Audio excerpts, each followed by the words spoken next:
A ver si... Buenos días, Schoolcore día 7. Hoy tenemos la presencia de Francesca, Sonia, Nosa. Le damos la bienvenida a José Imbroda León, delegado del grupo Anaya, para tratar sobre educación y editoriales. Hoy con la editorial Anaya. Empiezo a hacer la pregunta. Hola, me llamo Dani. Hoy empezamos otra vez, que si no, ya van dos, pero no hay dos sin tres, recuérdalo, no hay dos sin tres, ya, la próxima igual. No hay dos sin tres. Es que si no, no hay tradición, es que hemos una semana de relajo y pasa lo que pasa. Con Francesca.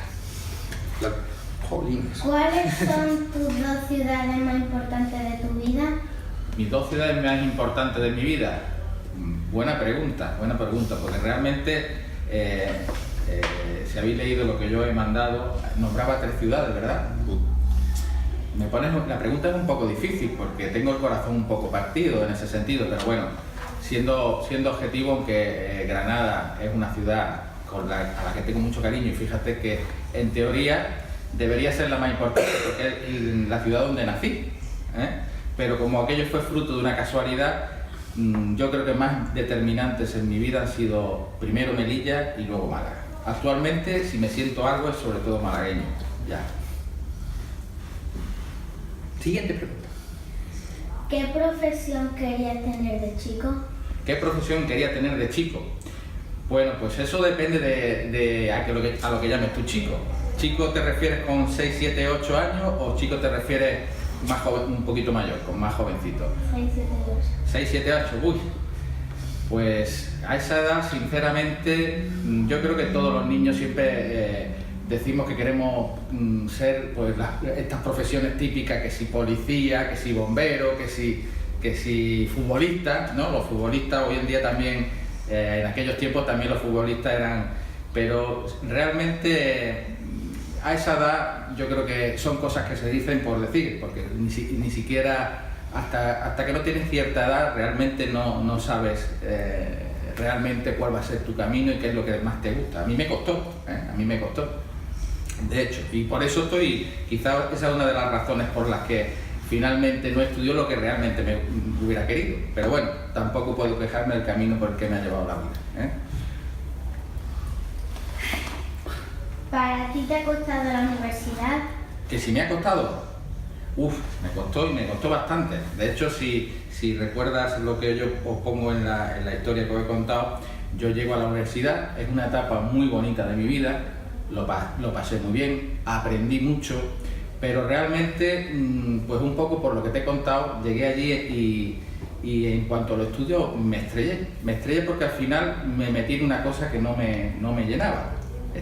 Me matriculé en Derecho, por una serie de circunstancias no estudié. A mí me hubiera gustado estudiar quizás más, lo que pasa es que eso ya, mirado, visto con perspectiva, me hubiera gustado estudiar más historia, que me gusta mucho la historia, incluso periodismo, y al final me metí en Derecho porque Derecho en aquellos tiempos, no sé si sigue siendo todavía, es un poco el cajón desastre donde termina mucha gente que no sabe lo que quiere hacer. Por aquello que dicen que Derecho tiene muchas salidas y luego puedes tener muchas salidas profesionales. Entonces acabé en Derecho pues porque realmente no tenía muy claro lo que quería hacer.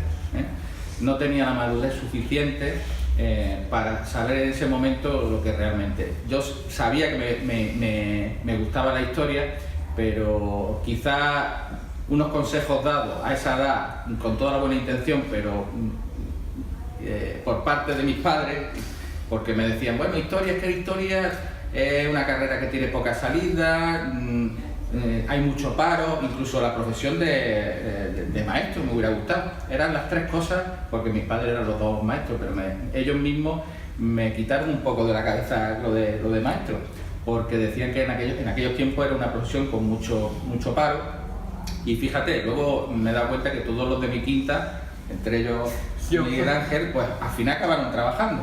Y el señor, no se sabe.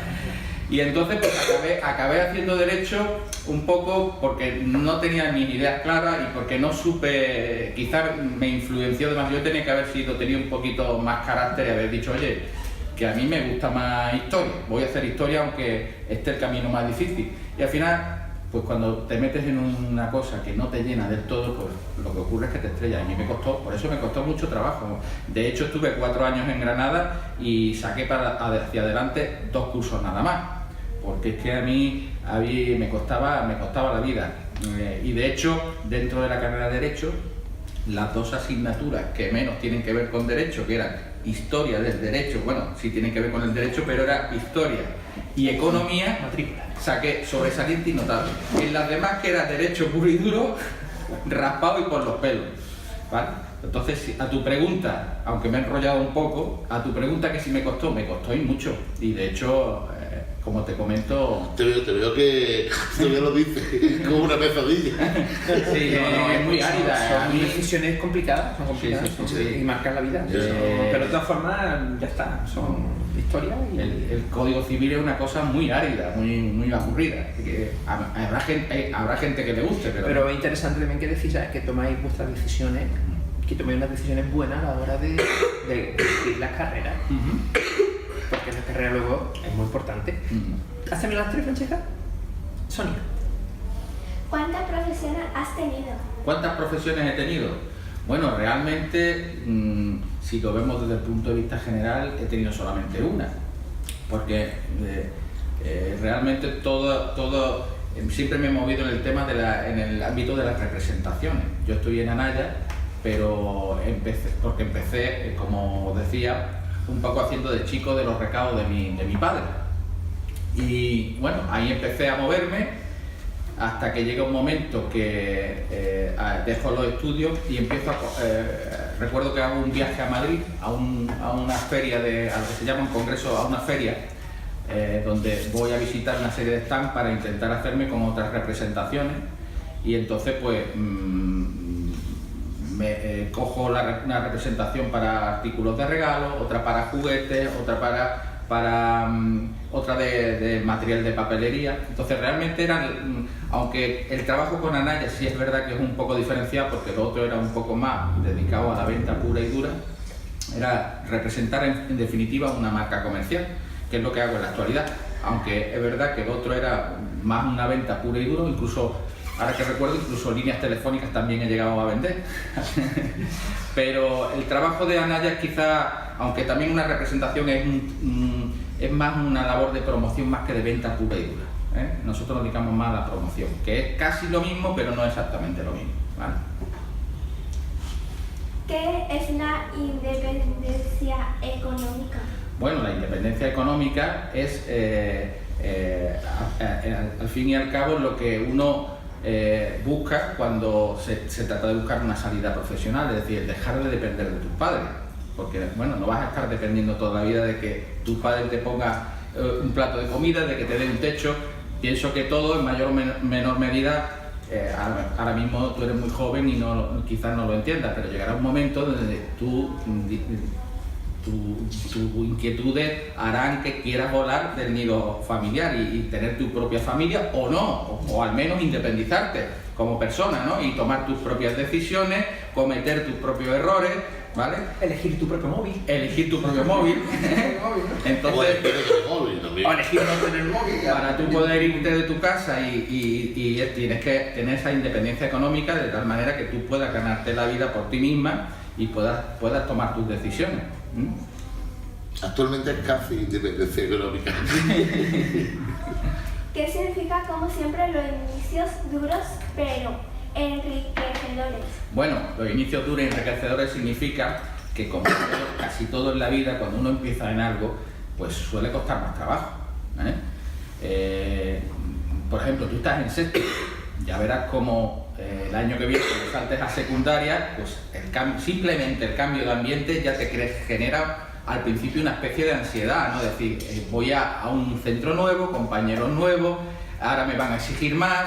Entonces, siempre los inicios en cualquier cosa, por lo menos, salvo los muy valientes que digan que no, que yo pienso que en el fondo no dicen toda la verdad, siempre imponen un poco de respeto.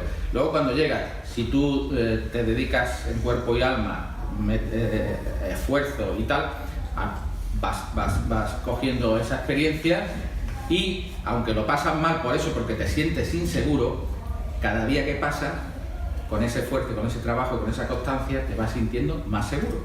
Y entonces, por eso digo que a la vez son duros, pero también enriquecedores.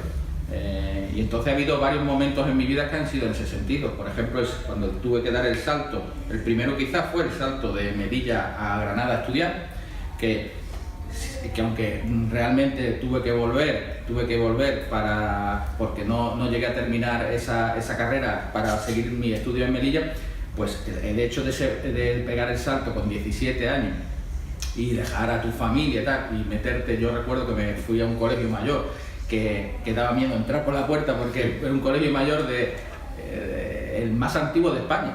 Entonces tú entras y parecía que hay un castillo. Allí había fantasmas y todo.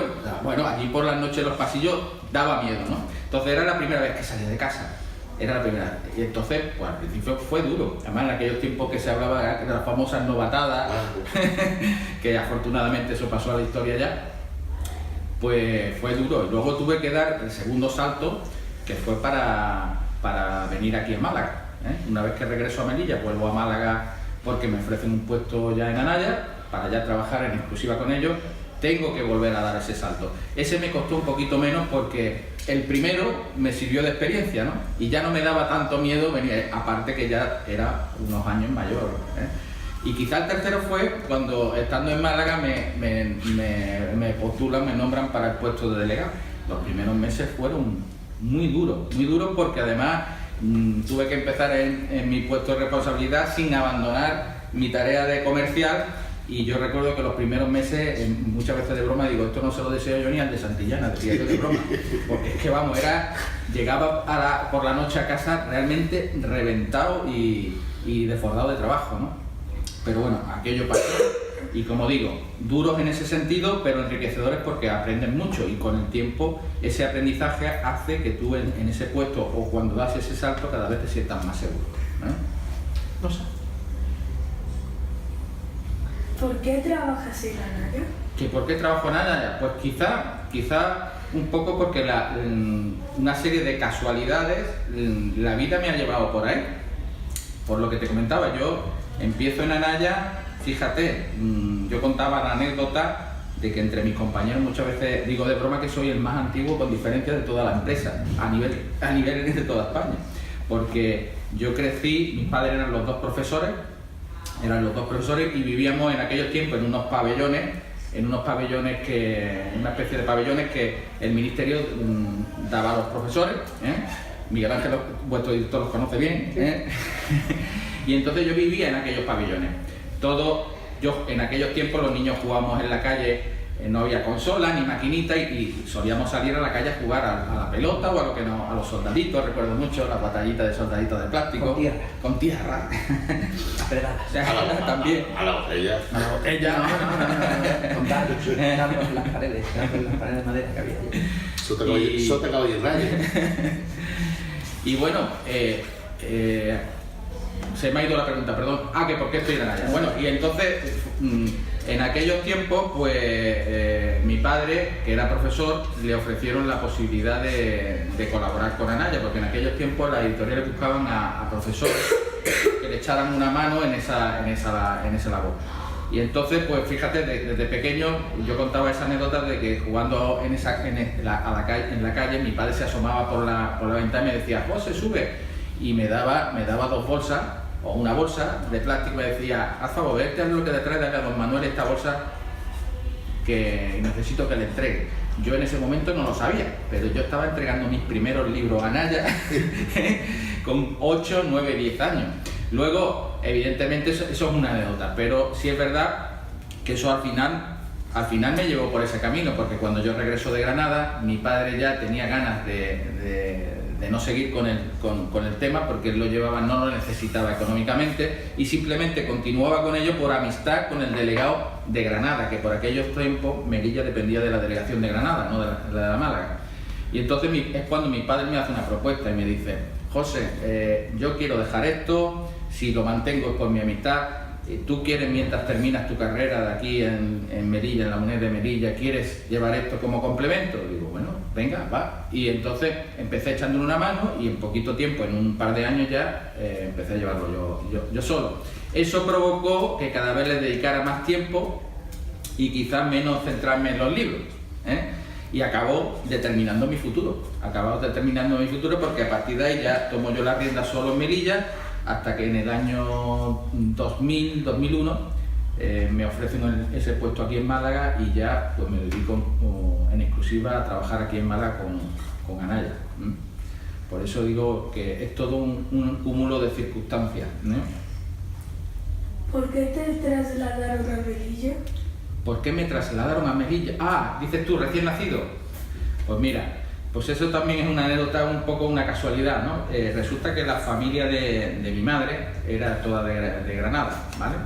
Mi madre y mi padre se casaron muy jovencitos, porque ahora las parejas se casan quizás más mayores, pero en aquellos tiempos la gente se casaba con muy poca edad, ¿no? Mi madre concretamente creo que se casaba con 23, 24 años, que bueno, hoy en día es una cría, con 24 años es muy joven, ¿no? Poca gente se casa hoy.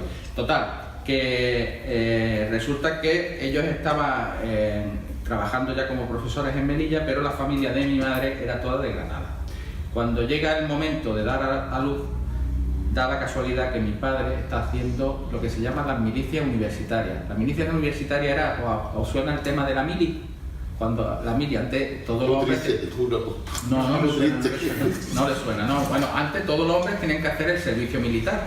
Durante unos meses tenían que ir a aprender cosas relacionadas con el ejército, ¿no?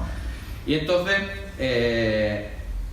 eso normalmente era durante 9 meses consecutivos, pero a la gente que tenía una carrera universitaria le daban la opción para hacer lo que se llamaba la milicia universitaria. La milicia universitaria quería decir que durante 4 veranos, en vez de hacerlo continuo, durante 4 veranos hacían esa mili, ¿vale? ¿Qué ocurrió? Que como yo nací en julio, pues pilló a mi padre, concretamente en Aranjuez, haciendo esa milicia. Mi madre, que era muy jovencita, iba a dar a luz sola en Melilla sin su familia, aunque estaba la familia mía, pero claro, quiso ir a Granada a tener al niño y por eso nací allí, no por otra cosa. Entonces mi madre se traslada ese verano a Granada, allí en el hospital militar de Granada es donde nazco, porque mi abuelo era militar, y bueno, y una vez que nazco allí y llega el mes de septiembre, que se tienen que reincorporar al trabajo en Melilla, pues me vuelven a traer a Melilla. Por eso fue una casualidad, ¿eh? ¿Por qué fuiste a la Universidad de Melilla y no a la de Granada? Bueno, fui primero a la de Granada, como os comento, pero a los 4 años, como no aquello... como os decía, yo enseguida me di cuenta que no era mi camino. Tampoco quería hacerle a mis padres un gasto innecesario, porque mantener un hijo estudiando en Granada era bastante caro. Afortunadamente en nuestra casa los dos, tanto mi padre como mi madre, trabajaban y eran 2 sueldos, ¿vale? Pero aún así, como mi hermana era 2 años menor que yo y también estaba estudiando en Granada, pues bueno, yo tampoco quería hacer perder el tiempo. Digo, bueno, si quiero continuar me traslado a Melilla, que en Melilla tenía la posibilidad de seguir estudiando Derecho, eso sí, a través de la UNED, y bueno, y a partir de ahí, digo, bueno, pues termino la carrera. Mi objetivo, aunque sabía que no había sido la mejor decisión, pero ya tenía primero, segundo y la mitad de tercero de Derecho aprobado, entonces... digo, bueno, ya he llegado hasta aquí, vamos a intentar terminarla. Entonces me traslado a Melilla para intentar terminar la carrera de Derecho en la UNED. Al final, ¿qué ocurrió? Que como se metió por medio el tema Anaya, y luego ya cogí otras representaciones, cada vez fui dedicándole menos tiempo a eso y el camino y la corriente me llevó hacia allí, ¿vale? Nunca sabré. Yo la verdad, como os decía, a día de hoy pues estoy contento y satisfecho por donde me ha traído la vida. Ahora, si hubiera terminado Derecho, me hubiera llevado por otro camino, pues quizá también estaría contento, pero eso no se sabe. Eso nunca se sabe. La vida es lo mejor, está lo mejor que hay. ¿Pregunta? Listo. ¿Asignaturas hoy? ¿Examen alguno? ¿Tiene examen? ¿De qué? Mañana y pasado. No, güey. ¿Hoy? ¿Por qué no? Por Dios. ¿Hoy, mañana y pasado? Hoy de naturales, mañana de matemática y mañana creo que de... ¿De lengua? No, de bueno. Pues ya lo sabes. Dominicana. Ya lo sabes. Ya lo sabes. Dominicana. Hay que- ¿Cuánto sabes? Bueno, ¿y qué vamos a hacer? La vida asignatura. Bueno, lo pasará. Es que el viernes tenemos una competición deportiva, entonces no sé dónde voy a estar yo. Y aparte, en fin.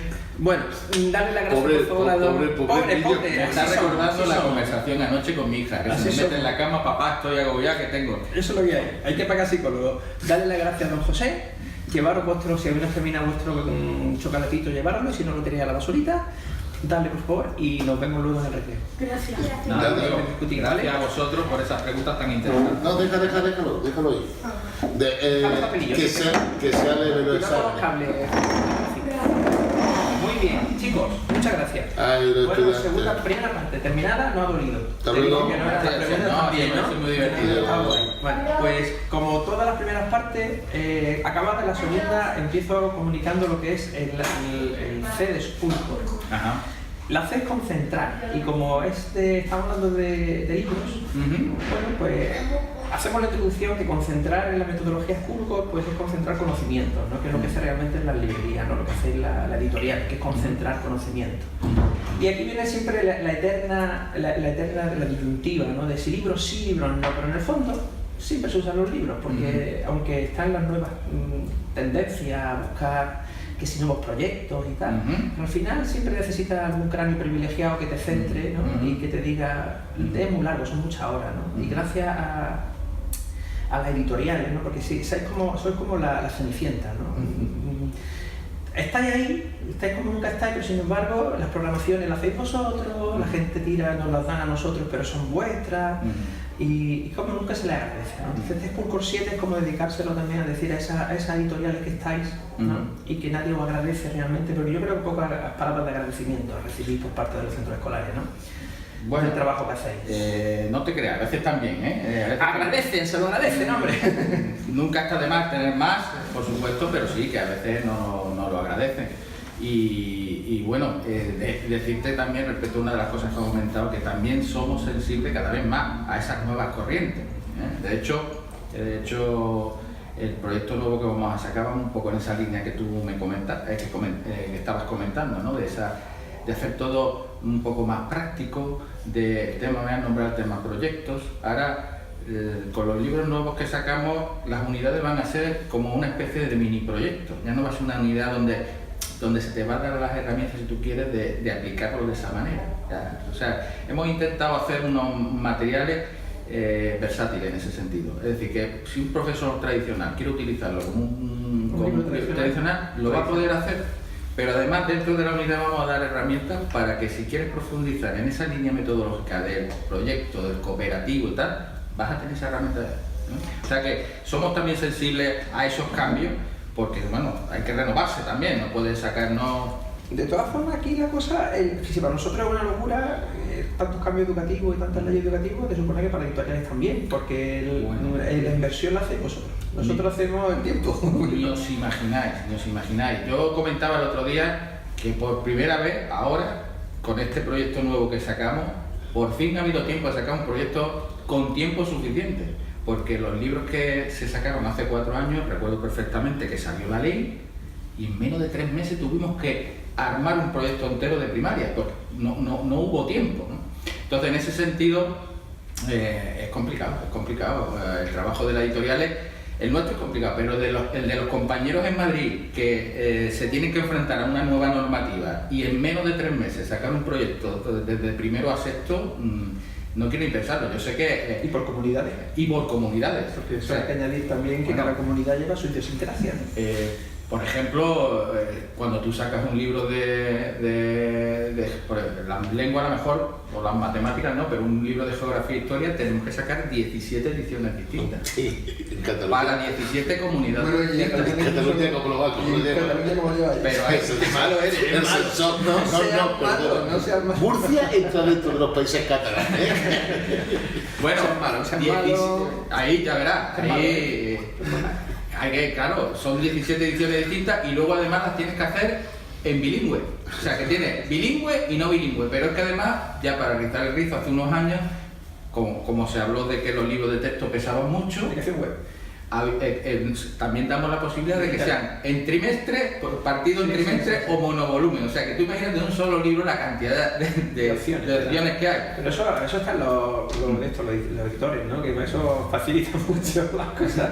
Y buenos maquetadores, ¿no? Porque Bueno, eso, gente yo creo que ¿no? aquí están acostumbrados a ese nivel de especificidad que si alguna vez, si tuviéramos un sistema educativo como en otros países, quizás, no sé, Francia, que es más centralizado y tuviéramos que hacer una sola edición, vamos, sería la mitad de la... porque están acostumbrados a las dificultades de hacer toda esa cantidad de ediciones distintas y en un tiempo a veces récord. ¿Tú piensas que eso realmente es bueno? Pregunto. O sea, la diversidad, nosotros somos partidarios de la diversidad, pero ¿eso es realmente enriquecedor? Buena pregunta. Vale. Mira, yo te comento, yo creo que como casi en todo en la vida, en el término medio siempre está la virtud. Entonces, yo creo que la diversidad, por supuesto que es buena.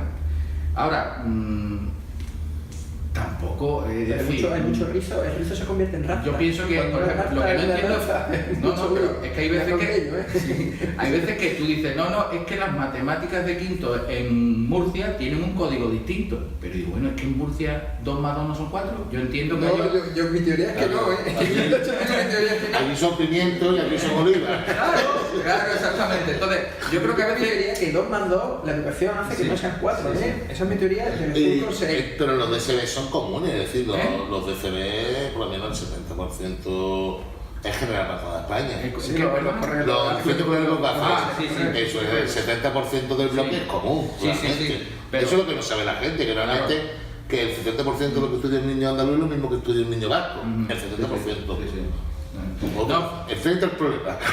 eso es así, correcto, pero basta que haya un 30%, ese 30% requiere se exprime hacer... mucho. ¿Eh? Que el 30% se exprime mucho también. Claro, es una carga de trabajo Sí, hombre.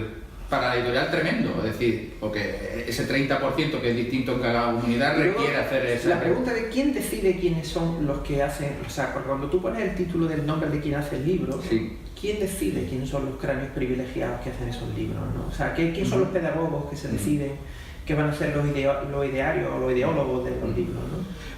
Bueno, Los especialistas, ¿no? ¿Por quién decide que sean esos especialistas en matemáticas, esos especialistas en ciencias naturales? Bueno, esa tarea más bien no es nosotros aquí en Málaga No, nos dedicamos. nosotros recibimos de Madrid, ¿no? Exactamente, Madrid, son los editores los que normalmente tienen la obligación de estar un poco al tanto de cuáles son las nuevas corrientes metodológicas, qué es por dónde va el tema de educación. Y una vez que ellos detectan cuál es el marco y por dónde está demandando la educación que se tome la dirección, intentar buscar a las personas que vayan en esa dirección. Entonces, en ese sentido, los editores, este nuevo proyecto se ha fichado fundamentalmente ha sido 2 personas vinculadas con la educación y ellos mismos han montado un equipo de 40 personas ajenas a la editorial, que son las que han elaborado son los autores, porque una cosa son los editores y otros son los autores. Una especie de operación triunfo. Sí, un equipo A, exactamente. un Dream Team. Nosotros buscamos, digamos, a los 2 entrenadores que pensamos, digo, pues tal y como van las tendencias metodológicas, pues yo creo que las dos personas idóneas que trabajan en esta línea son este y este. Y a esos son los que le hemos encargado que monten un equipo, que se rodeen de un equipo, que han ido fichando.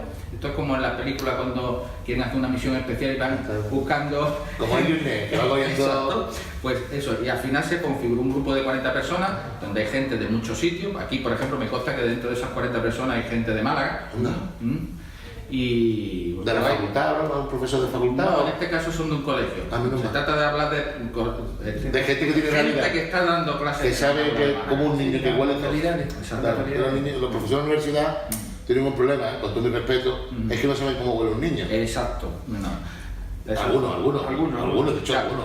Por ejemplo, Otros sí saben. el libro de ciencias sociales de primero nuevo que sacamos está hecho por 2 profesoras de aquí de Málaga de primaria. Anda. Pues con la supervisión de estas 2 personas y con la aportación de la editorial también, es decir, son autores que... Esto es Y complicado. voy un poco... ¿Eso cuánto cuesta? Esa persona que se ficha, ¿gana X o más X o 3X? Eso me consta que no es barato, no te puedo dar cifras. Por pero- curiosidad, es que... No, es caro. Es caro, imagínate, son un equipo de 40 No personas. digo esa persona que se le ficha, por ejemplo, esas 2 personas de Granada que han hecho el tema de matemáticas, ¿eso vale dinero? Claro, hay que pagarle a esas personas, y efectivamente. ¿se puede saber cuánto puede ganar? Es curioso, es por... La verdad es que ahí yo eso no lo controlo. No, pero es por curiosidad, porque realmente son como los fichajes de... que son gente que realmente se le paga. Pero se den cuenta que eso es el secreto de la... No el secreto de lo que vale, que es dinero, sino que tienen que declarar.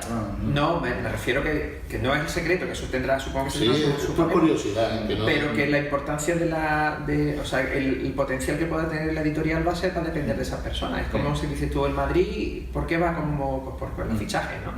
Y la editorial va a depender de las decisiones que tomen, metodológicas y pedagógicas que tomen este grupo, ¿no? Y por encima están esas 2 personas que son las que revisan todo el trabajo. Exactamente. Hay ese grupo de 40, digamos que esos 2 son los que han fichado a ese equipo de otros 38, que son los autores, que son los que cuando tú abres el libro ponen el nombre de... Pero fijaros, os voy a contar una anécdota cuando yo empezaba en Anaya.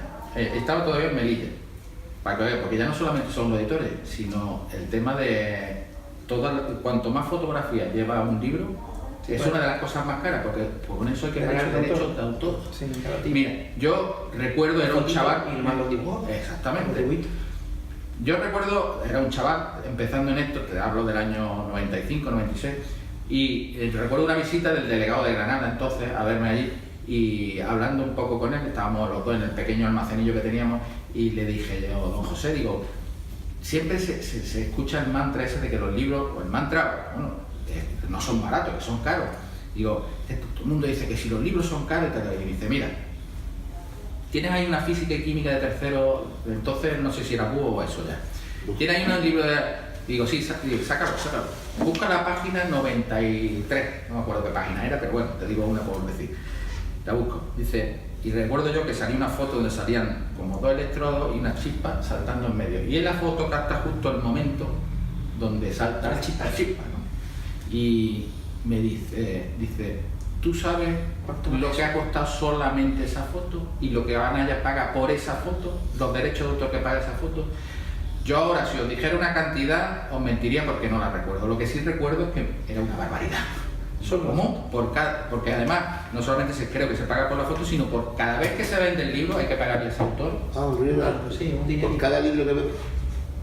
Entonces, claro, muchas veces dices, ¿por qué eso tan...? Igual que cuando ocurre con un CD, dices, un CD, el valor que tiene un CD es 0,50, pero lo que tú estás pagando es el trabajo, la cantidad de personas que cuando... puedan ver eso. Claro, cuando un grupo de música o un cantautor graba algo, detrás de eso hay un equipo de un montón de personas trabajando durante meses en un estudio, que cuesta dinero. Claro, entonces eso es lo que encarece el tema. O sea, que ya no solamente el tema de autor, sino fotografía. Cuanto más colorido, se podrían hacer libros muchísimo más baratos, pero claro...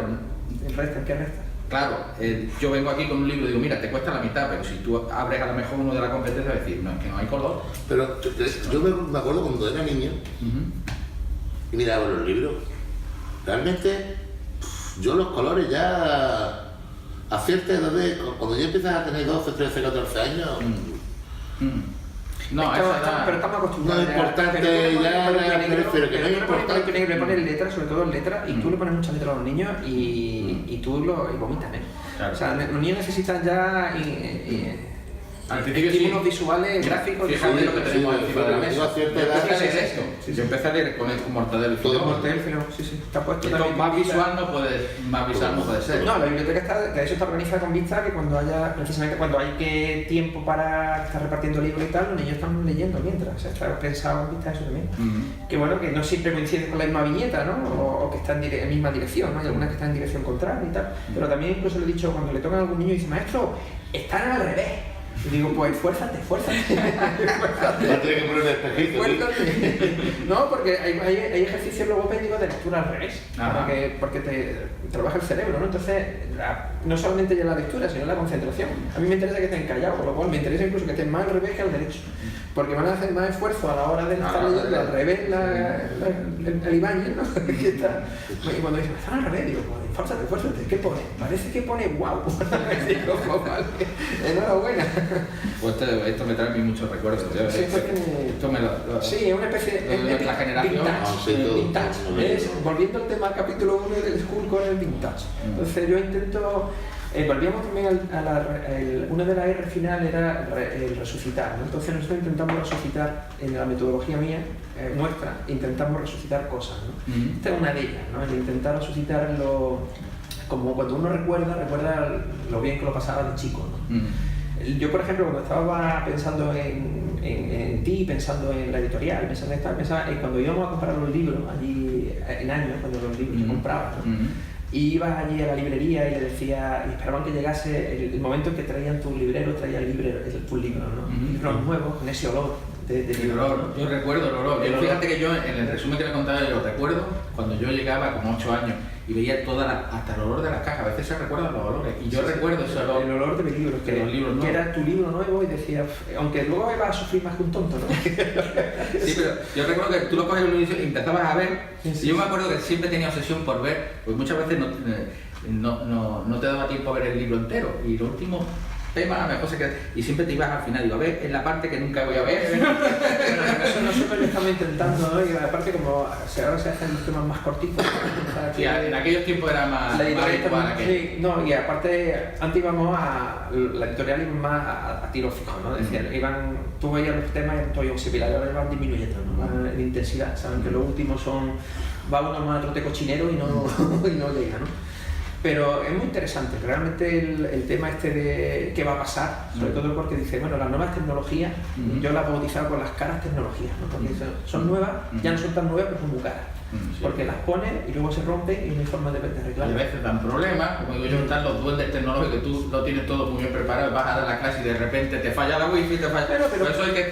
Ahora, por ejemplo, la Junta está poniendo, me ha puesto ahora que si el giga ya tenemos la cosa tecnológica que sí ya tenemos que ser muchos gigas, ¿no? Ahora nos falta cosas para engancharlas. No, pues ahora tenemos muchos gigas, pero no hace falta buenos ordenadores o buenas tablets para poder usar eso, ¿no? Ahora sí tenemos datos ahí en la red, pero no tenemos para poder usarlos, ¿no? Y eso pues genera también su estrés, ¿no? Pues yo pienso que tarde o temprano eso llegará. Nosotros desde luego estamos apostando también por el tema tecnológico y de hecho hay centros, lo que pasa claro, son los que tienen mayor capacidad de tomar decisiones por sí mismos, que son los privados, donde van un poquito por delante en ese sentido y tal. Y entonces claro, a nosotros casi muchas cosas que sacamos casi no compensan económicamente, porque centros privados son muy poquitos. Nuestro gran mercado y el que queremos mimar más es la pública, ¿no? Yo tengo mis dudas, porque al final la historia es en papel, porque el soporte es súper importante. Hay un ejemplo en el libro de Panteón de Carlos Rizzi, donde hay un planeta que llegan dos y ven que la civilización no estaba, pero ven unos mensajes escritos en piedra, dejó un mensaje y empezó la historia. Digo, para que lo veas, empezó la historia. Y me dice, Jimmy, ¿cómo es posible que hayan escrito en piedra el mensaje si ya existía la informática? Y dice, el soporte. Dice, el soporte es muy importante. Claro, en la piedra siempre mantiene el mensaje, porque lo que todo el mundo teníamos hace 15 años en un disquete, después en un CD ya no vale. No lo puedes recuperar.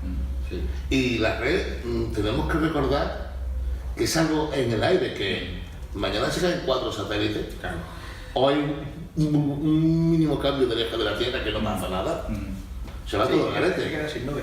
Te pasa de nube a sombra, ¿no? Entonces creo que el papel hay que mantenerlo. No, por supuesto. Y la historia, los monasterios hay que mantenerlo. Bueno. Vamos, yo te comento que fíjate que nosotros hoy en día el papel sigue siendo el soporte fundamental y de hecho yo siempre he hablado de que hay dentro del tema tecnológico ha habido creo que se está pasando esa fase, fíjate lo digo, pero ha habido un cierto friquismo es decir, de obsesionarse con la tecnología. La tecnología puede ser una gran ayuda, pero no es el centro de todo, como digo yo.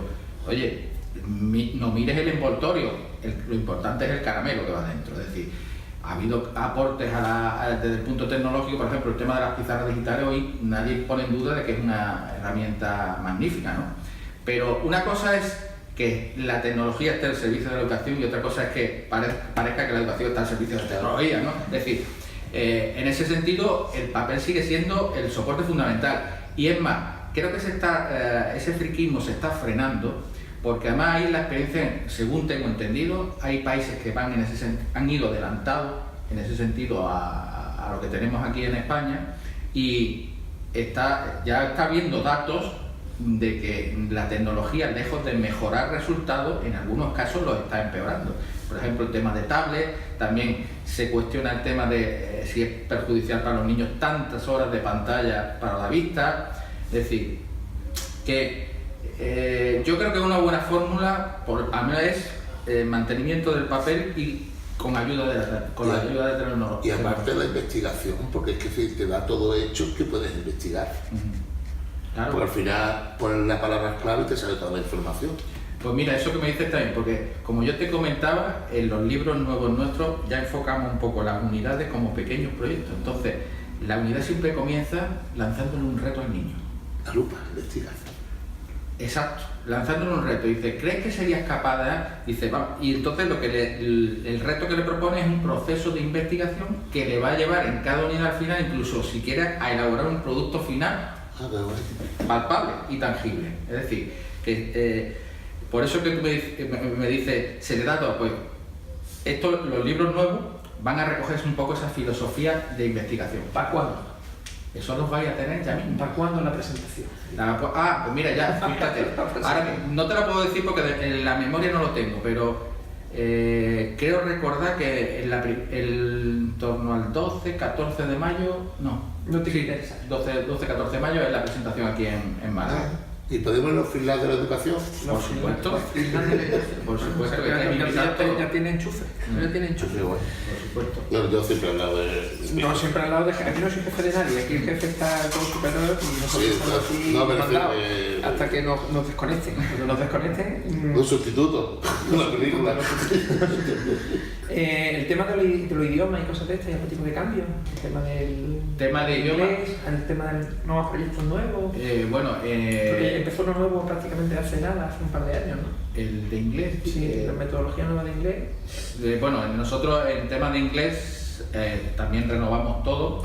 La gran novedad con nosotros es que hemos firmado un acuerdo de colaboración con Pearson, es decir, nosotros ¿No lleváis a Inglaterra a los profesores? Porque bueno, a los freelance. se puede estudiar. Antes de entrar, y antes de que entre el Brexit. Y bueno, hemos hecho esa alianza estratégica porque ellos son un grupo muy potente dentro del tema del inglés, Pearson. Vamos, creo que a nivel internacional incluso más grande y más potente que otras editoriales que están aquí más introducidas dentro de la... Pero si te vas a las academias, Pearson es la referencia.